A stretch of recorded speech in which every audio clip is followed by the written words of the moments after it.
ഈ എഴുത്ത്, മാധ്യമപ്രവർത്തകരുടെ എഴുത്തെന്ന് പറയുന്നത് ഭയങ്കര പണിപ്പെട്ട് ചെയ്യേണ്ടതാണ്. കാര്യം ഒരു സെന്റൻസ് തന്നെ പല രീതിയിലൊക്കെ നമുക്ക് വായിക്കാൻ പറ്റും. ആ വായകനുടെ മോഡുലേഷൻ മാറുമ്പോ അത്രയും മാറ്റം വരും. ഞാൻ കഴിഞ്ഞ ദിവസം നമ്മുടെ ഒരു സുഹൃത്താണ്, ഇൻസ്റ്റാഗ്രാം വഴി എനിക്ക് പരിചയമുള്ളതാണ്. അല്ല പറയാം, അവനോട് പ്രമോഷൻ ആയിക്കോട്ടെ. മനീഷ് ചുള്ളിക്കര എന്ന് പറഞ്ഞിട്ടുള്ള ഒരു എഴുത്തുകാരനാണ്. അപ്പൊ എനിക്ക് ഒരു പുസ്തകം ഞാൻ പ്രകാശനം ചെയ്തിരുന്നു, കവിതാ സമാഹാരം ഇവരുടെ. അത് ഞാൻ കുറച്ച് നാളുകൾക്ക് മുമ്പാണ് അത് ഓൺലൈനിൽ ഞാൻ ചെയ്തിരുന്നു. അപ്പോൾ അത് കഴിഞ്ഞപ്പോൾ ബർത്ത്ഡേ ആയിരുന്നു, ഫെബ് 21 മനീഷിൻ്റെ ബർത്ത്ഡേ ആയിരുന്നു. അപ്പോൾ അന്ന് അവൻ്റെ പുതിയൊരു നോവൽ വട്ടൻ എന്ന് പറഞ്ഞൊരു നോവൽ പ്രകാശനം ചെയ്യാമോ എന്ന് എൻ്റെ അടുത്ത് ചോദിച്ചു. അത് ഞാൻ ചെയ്തു വളരെ സന്തോഷത്തോടെ.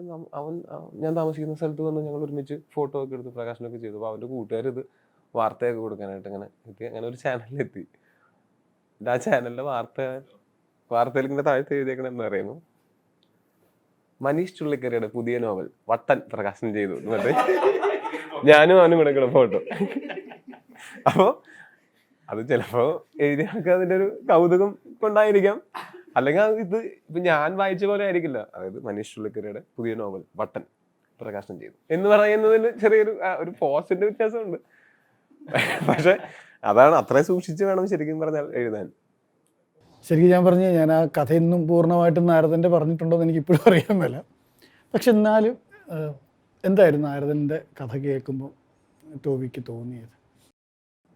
എനിക്ക് എന്താ വെച്ചാൽ കേട്ട വഴിക്ക് ഇത് ഞാൻ ചെയ്തത് നന്നാവണം എന്നുള്ളതുണ്ടല്ലോ. അപ്പം പക്ഷെ ഞാനപ്പോൾ വിചാരിച്ചത് ഇങ്ങനൊരു സാധനം ഞാൻ ചെയ്തു നോക്കുകയാണെങ്കിൽ അത് റൈറ്റ് ടീമിൻ്റെ കൂടെ ആയിരിക്കണം. കാര്യം ഞാൻ ഇതിനു മുമ്പ് ചെയ്തിട്ടില്ലാത്ത ഒരു സംഭവം, അത് നല്ല ഡിക്ഷനും അതൊരു പ്രസൻറ്റേഷനാണല്ലോ. സിനിമ അഭിനയം പോലെ തന്നെ വേറൊരു പെർഫോമൻസ് ആണല്ലോ. ചാനലിൽ വന്നിട്ടുള്ള ഇപ്പോൾ വാർത്ത വായനയാണെങ്കിലും അല്ലെങ്കിൽ അങ്ങനെ നമ്മളൊരു പ്രോഗ്രാം ഒരു ആങ്കർ ചെയ്യുകയാണെങ്കിലും ഒക്കെ. അപ്പോൾ എനിക്ക് ആദ്യമൊക്കെ ഒരു കൺസേൺസ് ഉണ്ടായിരുന്നു. പക്ഷേ അങ്ങനെ കൺസേൺസ് ഉണ്ടാവുക വെച്ചാൽ ഞാൻ എൻ്റെ ലിമിറ്റ്സ് പുഷ് ചെയ്യേണ്ടതാണ്. അങ്ങനെ ആകുമ്പോൾ നമുക്ക് ഗ്രോത്ത് ഉണ്ടാവുള്ളൂ എന്നുള്ള കാരണം കൊണ്ട് ഞാൻ പിന്നെ അത് അന്ന് പറഞ്ഞപ്പോൾ മുതൽ ഞാനത് ട്രെയിൻ ചെയ്ത് തുടങ്ങിയായിരുന്നു. സൈജു പറഞ്ഞു പടം ഹാപ്പിയാണ്, സൈജുവിന് ഓക്കെ ആണ് എന്ന് പറഞ്ഞു. അപ്പം ഫൈനൽ ഒരു പ്രോഡക്റ്റ് കണ്ടതിന് ശേഷം ഓക്കെയാണ്, ഹാപ്പിയാണെന്ന് തോന്നുന്നുവെങ്കിൽ എന്തായിരിക്കും അങ്ങനെ ഒരു തോന്നലിലേക്ക് എത്താൻ ഈ സിനിമ സൈജുവിനെ പ്രേരിപ്പിച്ചത്? അല്ല, ഈ സിനിമ പ്രത്യേകിച്ച് എല്ലാവരും കണ്ടിരിക്കേണ്ട ഒരു സിനിമയാണെന്ന് തോന്നി. ഒന്നാമത്തെ ഇതിപ്പോൾ നമ്മൾ പറയേണ്ട ഒരു സിനിമയാണെന്നും തോന്നി. നമ്മളുടെ ടീമിൽ നിന്ന് അല്ലെങ്കിൽ നമ്മുടെ സൈഡിൽ നിന്ന് വരേണ്ട ഒരു സിനിമയാണെന്ന് ഭയങ്കരമായിട്ട് തോന്നിയായിരുന്നു. നിങ്ങൾക്ക് എല്ലാവർക്കും അറിയാം. ശരിക്കും അതുണ്ട്, എല്ലാവരും ഇത് നമ്മൾ ആളുകൾക്ക് കൊടുക്കുന്ന ഒരു ഗിഫ്റ്റായിട്ട്. പക്ഷെ അങ്ങനെ നമുക്ക് എല്ലാ സിനിമയിലും തോന്നില്ല. ഇത് മസ്റ്റായിട്ടും വേണ്ടതാണെന്നൊരു ആ ഒരു സംഭവം ഈ സിനിമയിലും. കുറേ ജീവിതങ്ങളുണ്ട്, ചില ആളുകൾ, ഇതിൽ നടക്കുന്ന ചില കാര്യങ്ങൾ. Every human. അതെ,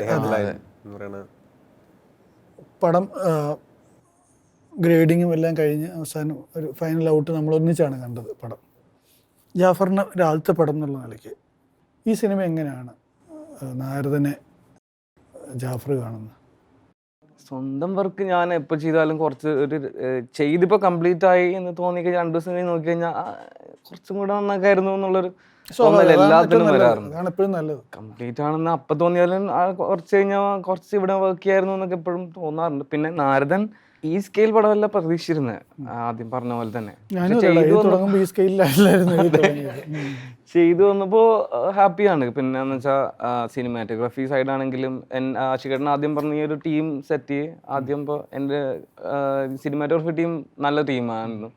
അപ്പോൾ ഈ കഥയ്ക്ക് വേണ്ടിയിട്ട് മാക്സിമം റിലവൻ്റ് ആയിട്ട് എങ്ങനെ സിനിമാറ്റോഗ്രാഫി ചെയ്യാന്നുള്ളത് കൂടുതൽ ഞാൻ ആലോചിക്കാൻ കിട്ടിയ സ്പേസ് ഇതുവരെ ചെയ്തതിനേക്കാളും എല്ലാ ദിവസവും രാവിലെ സ്ക്രിപ്റ്റ് നോക്കിയിട്ട് ഇന്നത്തെ നോക്കിയിട്ട് ഇന്ന് കൂടുതൽ ആലോചിക്കാൻ സ്പേസ് അങ്ങനെ ഇതിനു മുമ്പ് ഇത്രയും വർക്ക് ചെയ്തിട്ടില്ല.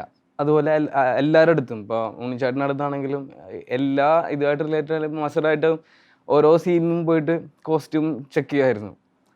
അപ്പോൾ അങ്ങനെ എൻ്റെ എല്ലാവരുമായിട്ടും ഈക്വലായിട്ട് ഭയങ്കര ഒരു ബഹളം ഒന്നും അങ്ങനത്തെ ഒച്ചപ്പാടും ഇല്ലാണ്ട് സമാധാനമായിട്ട് ചെയ്യാൻ പറ്റി പടം. ഭയങ്കര സാറ്റിസ്ഫൈങ് ആയിരുന്നു അത്. നേഹ, ചിലർക്ക് റെഫറൻസ് കൊടുത്തു കഴിഞ്ഞാൽ അവർ അതേ റെഫറൻസ് തിരിച്ചടിച്ച് തരും. നിങ്ങൾക്ക് റെഫറൻസ് എന്ന് പറയുന്നത് നിങ്ങളെ മിസ്ലീഡ് ചെയ്യുകയാണോ ചെയ്യുന്നത്? മിസ്ലീഡിങ് ഒരിക്കലും അല്ല. ഹെൽപ്ഫുൾ ആണ് to understand what they actually want. ചിലപ്പോൾ റെഫറൻസ് ഇല്ലാതെ നമ്മുടെ ഒരു പുതിയ പെർസ്പെക്റ്റീവിൽ ചിലപ്പോൾ എന്തെങ്കിലും ഡിഫറെൻ്റ് ആയിട്ട് വരുമായിരിക്കാം. റെഫറൻസ് ശരിക്കും അത് കുഴപ്പമാണോ അങ്ങനെയാണെങ്കിൽ? നിങ്ങളുടെ ഒരു ഞാൻ വളരെ സത്യസന്ധമായിട്ട് ഡിപെൻഡ്സ് ഓൺ ദ റെഫറൻസ്. അല്ല ഞാൻ ചോദിക്കുന്നത് അത് ഓപ്പണായിട്ട് പറഞ്ഞോളൂ. ഇപ്പോൾ റെഫറൻസ് എന്ന് പറയുന്നത് നിങ്ങളുടെ ക്രിയേറ്റീവായിട്ടുള്ള ഒരു ഔട്ട്പുട്ടിന് തടസ്സം നിൽക്കുന്ന ഒന്നാണ്. റെഫറൻസ് വെച്ച് നമ്മുടെ ജഡ്ജ്മെന്റ് എന്താ പറയുക പോകത്തില്ല എന്ന് വെച്ചാൽ മ്യൂട്ട് ചെയ്തിട്ട് നമ്മൾ വേറെ മ്യൂസിക് കേട്ടിട്ട് വേറെ നമ്മൾ തന്നെ ചെയ്ത് നോക്കിയിട്ട് അങ്ങനെ കുറച്ചൊന്ന് റീസെറ്റ് ചെയ്യേണ്ടി വരും. പക്ഷേ മൂഡാണ് ടോട്ടാലിറ്റിയിൽ അത് ആക്ച്വലി ഹെൽപ്ഫുൾ ആണ്. ഇത് എന്ത് മ്യൂസിക്കാണ് മനസ്സിലുണ്ട് അതെങ്ങനെ എക്സ്പ്ലെയിൻ ചെയ്യണം എന്നുള്ളതിൻ്റെ ബെസ്റ്റ് വേ ഒരു റെഫറൻസ് ആണ്. ഒരു ഡയറക്ടറിന് നമ്മളോട് ഈസിയസ്റ്റ് ആയിട്ട് പറഞ്ഞു തരാൻ പറ്റുന്നത് അതാണ്. പിന്നെ അതിനകത്ത് നിന്ന് നമ്മുടെ ഇൻ്റർപ്രഷൻ വെച്ച് നമ്മൾ അതിപ്പോൾ എനിക്ക് തോന്നുന്നു അതായത് ഒരു എഡിറ്റർ അതിനൊരു ടെമ്പോ സെറ്റ് ചെയ്യും. ഒരു എഡിറ്റ് ചെയ്യുമ്പോഴത്തേക്കും ആ ടെമ്പോ വെച്ചിട്ട് ആ റെഫറൻസാണ് കൂടുതലും നല്ലതെന്ന് തോന്നും. കാരണം വെച്ചിട്ടുണ്ടെങ്കിൽ ഏത് ടെമ്പോയിലാണ് അത് കട്ട് ചെയ്തേക്കുന്നത് അതിലേക്ക് വേണം ഇത് പേസ്റ്റ് ചെയ്യാനായിട്ട് എന്നാണ് എൻ്റെ ഒരു ബിലീഫ്. അല്ല തീർച്ചയായിട്ടും. അപ്പോൾ അതുകൊണ്ട് അത് ഹെൽപ്ഫുൾ തന്നെ. കാരണം ഞാൻ പറയാൻ കാര്യം ഇവരുടെ പിന്നെ സൈജു കൊടുത്ത റെഫറൻസിന് ടോട്ടലി ഡിഫറെന്റ് ആയിട്ട് വേറൊരു ഇതാണ് ഇവർ തിരിച്ചു തന്നത്. അപ്പൊ അതിന്റെ ഒരു ഭയങ്കര ആഷിഖേട്ടൻ പോയി ഞങ്ങൾ തമ്മിൽ സംസാരിച്ചു. ഞാൻ അവിടെ ഇരിപ്പുണ്ടായിരുന്നു. ആഷിഖേട്ടൻ ഇങ്ങനെ പറഞ്ഞു കൊടുക്കുന്നു അതുമല്ല ഇവർ ചെയ്തിട്ടില്ല. പക്ഷെ ഇവര് ഞെട്ടിപ്പിക്കുന്ന രീതിയിൽ നമ്മൾ വേറെ ട്രൈ ചെയ്ത് ഒരു സ്ഥലത്ത് എത്തിയത് എനിക്ക് എപ്പോഴും നമ്മൾ എല്ലാ സിനിമയിലും നമുക്ക് പുതിയത് ചെയ്തു അല്ല ഒരിക്കലും ശ്രദ്ധിക്കാത്ത ഇതുവരെ കേൾക്കാത്ത ചെയ്തു എന്നൊക്കെ ചെയ്യാൻ ശ്രമിക്കാറുണ്ട്. ഇതിലെനിക്ക് തോന്നുന്ന ഒരു 1-2 സ്ഥലത്ത് ആക്ച്വലി ആ സീനിൽ നമ്മൾ പ്രതീക്ഷിക്കുന്ന ഒരു മ്യൂസിക് അല്ലാത്തൊരു മ്യൂസിക് വന്നിട്ട് വർക്കായിട്ടുള്ളത് എനിക്കൊന്ന് ഇതിലാണ്. അതെ സൈജുവിൻ്റെ അടുത്ത് പറഞ്ഞു. അതായത് സൈജുവിനൊക്കെ ഉള്ള ഒരു ഡാനാണ് പറഞ്ഞത്. ഡാൻ പറഞ്ഞു ഇതെങ്ങനെ, കാരണം മ്യൂസിക് ലൈവ് കേൾക്കുന്നു, വിഷ്വൽ ആണെങ്കിൽ ഇതുമായിട്ട് ബന്ധമില്ല, ഇത് രണ്ടും കൂടി നിൽക്കാൻ ഒരു സാധ്യതയില്ല. പക്ഷെ ഇത് കണ്ടപ്പോഴത്തേക്കും അത് നമ്മൾ തന്നെ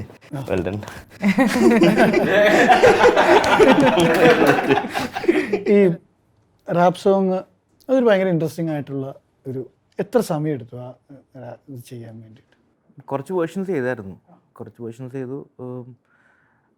പിന്നെ ആ ടെമ്പോ അത്യാവശ്യം വേറെ ഒരു ഡിഫറെൻറ്റ് റാപ്പിംഗ് സിങ്കപ്പേഷൻസ് ആണ്. അത് നടക്കുന്ന കണക്ക് വ്യത്യാസമുണ്ട്. അപ്പോൾ അതിലും ഒരു എന്താ പറയുക ഒരു ഓഫ് സ്വിങ് കൊടുക്കാമെന്ന് വിചാരിച്ചു. അപ്പോൾ ആ ഓഫ് സ്വിങ് ആണ് വർക്ക് അയക്കണേ ആ ട്രാക്കിൻ്റെ എന്നാണ് എനിക്ക് ഫീൽ ചെയ്യുന്നത്. അത് ഏകദേശം ഒരു 4-5 ടേക്ക് പോകേണ്ടി വന്നു, 4-5 രീതിയിൽ ചെയ്യേണ്ടി വന്നു. അങ്ങനെയാണ് അവസാനം അത് വന്നത്. ഇപ്പോൾ ട്രെയിലർ ആണെങ്കിൽ തന്നെയും ഇപ്പോൾ സൈജു ഭായ് അതൊരു 3-4 വേർഷൻസ് ട്രൈ ചെയ്യാൻ വേണ്ടി പറഞ്ഞു. കാരണം സൈജു ഭായ് പറയാം എനിക്ക് അങ്ങ് കിട്ടിയില്ല. ദേഷ്യം തോന്നുന്നു? ഇല്ല ഒരിക്കലും.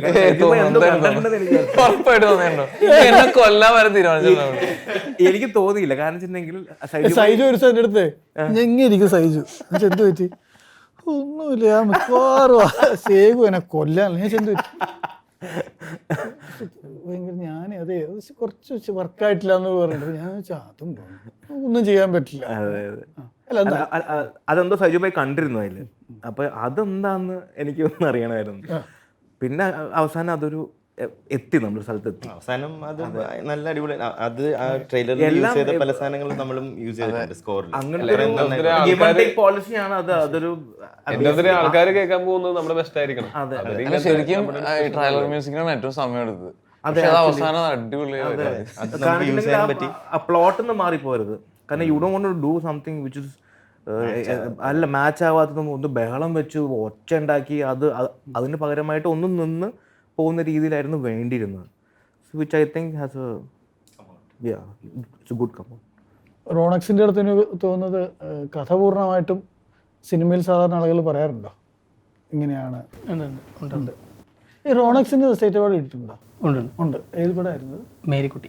ഞാൻ മേരിക്കുട്ടി. പിന്നെ പുള്ളി ഫോണൊക്കെ എടുത്ത് ഞാനങ്ങനെ ഇടയ്ക്ക് എനിക്ക് ഭയങ്കര ഇഷ്ടമാണ്. അതായത് റോണിക് ചേട്ടനായിട്ട് സംസാരിച്ചിട്ടിരിക്കുന്ന സമയത്ത് ഫോണിൽ നടക്കുന്ന പല സിനിമകളിലെയും പല ആർട്ടിസ്റ്റുകളുടെയും ലുക്ക് നമുക്ക് കാണാം. അതല്ലെന്ന് ഞാൻ പറഞ്ഞു ഓരോന്നിനും അത്രയും. അപ്പോൾ ആ ഫോട്ടോ നമ്മൾ ഗാലറിയിൽ കാണുമ്പോൾ അതിന് മുമ്പ് ഒരു 10 ഫോട്ടോ കാണാം പുള്ളി ഡിഫറെൻറ്റ് റെഫറൻസസ് ആ ലുക്കിലേക്ക് ഫൈനലൈസ് ചെയ്യാൻ വേണ്ടിയിട്ട് ഇവരുടെ ഫേസിനനുസരിച്ചുള്ള ചെയ്യും. അത്രയും റിസർച്ച് ഇതിൻ്റെ പിന്നിലുണ്ട് എന്ന ആൾക്കാർക്ക് അറിയുമോ എന്നുള്ള കാര്യത്തിൽ എനിക്ക് സംശയമുണ്ട്. വെറുതെ കറക്റ്റ് മറ്റേ മേക്കപ്പ് ഒക്കെ ഇട്ട് ഓക്കെ വിട്ടോ എന്ന് പറഞ്ഞ് വിടുന്നതിനേക്കാൾ ഓരോ ക്യാരക്ടറിനനുസരിച്ചുള്ള മേക്കപ്പ് ചെയ്യാനൊക്കെ ഉള്ള റിസർച്ച് ഇവരുടെ ഭാഗത്ത് നിന്ന് വരുന്നത്. അതുപോലെ മഷറിൻ്റെ ആണെങ്കിലും ഞാനാണെങ്കിലും എനിക്കിപ്പോൾ എന്തെങ്കിലും ഒരു കോസ്റ്റ്യൂമിലൊക്കെ എന്തെങ്കിലും ഇപ്പോൾ എനിക്ക് എന്തെങ്കിലും ഫംഗ്ഷൻ പോകണമെങ്കിൽ ഇതിട്ട് എങ്ങനെ ഉണ്ടായിരിക്കും എന്നൊക്കെ വിളിച്ച് ചോദിക്കാൻ, കാര്യം ഇവർ ചെയ്യുന്ന റിസർച്ച് ഞാൻ കണ്ടിട്ടുണ്ട്. ഇവരുടെ മേഖലയിൽ നന്നായി ടോപ്പിൽ നിൽക്കുന്നുണ്ടെങ്കിൽ അതിൻ്റെ റിസർച്ച് എന്ന് പറയുന്നത് ചെറുതല്ല.